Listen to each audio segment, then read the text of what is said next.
இது என்ன பணியாரம் அப்படின்னு கண்டுபிடிக்கணுமாமா? எனக்கு தெரியலைங்க. கலர் வந்து டிஃப்ரெண்டா இருக்கு. மில்லட் பணியாரம் அப்படின்னு நினைக்கிறேன். ஏதாவது சிறுதானியம் எல்லாம் போட்டு பணியாரம் செஞ்சிருப்பாங்க அப்படின்னு. எங்க குழந்தைனார் வைஃப் தான் செஞ்சிருக்காங்க கும்பகோணத்துல.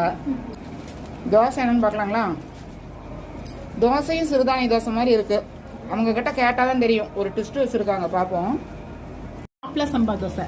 இங்க பாருங்க, மொறு மொறுன்னு எப்படி இருக்குன்னு. மாப்பிள சம்பா தோசையா அப்படியே பாருங்க. ஹோட்டல் ரோஸ்ட் எல்லாம் தோத்து போயிடணும். மாப்பிள சம்பா தோசை. இது என்ன பணியாரங்க? மாங்காய் பணியாரம். மாங்காய் பணியாரமா? நான் இது வரைக்கும் கேள்விப்பட்டதே இல்லையே. நான் கேள்விப்பட்டது இல்லை, ஆனா நிறைய பேருக்கு தெரிஞ்சிருக்குமா என்னமோ. இங்க பாருங்க, மாங்காய் பணியாரமா. இப்ப நாங்க உங்ககிட்ட சொன்னேன் இல்லையா, ஏதோ ஒரு ட்விஸ்ட் வச்சிருக்காங்க அப்படின்னு சொல்லிட்டு. அது மாங்காய் பணியாரமா. கோயம்புத்தூர்காரங்களுக்கே ட்விஸ்ட் வைக்கிறாங்க பாருங்க. கும்பகோணம் எல்லாம் சாதாரண ஊர் இல்லைங்க.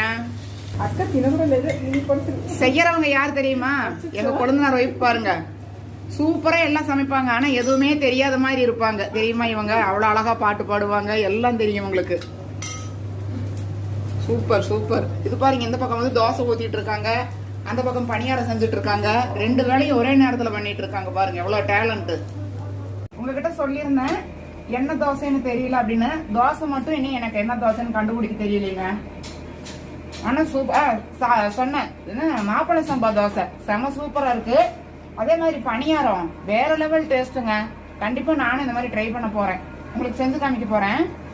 நெக்ஸ்ட் வீடியோல ஒரு 2-3 நாள் கழிச்சு கண்டிப்பா இந்த பணியாரம் மாப்பிள சம்பா தோசை ரெண்டுமே உங்க என்னுடைய சேனல்ல வருங்க.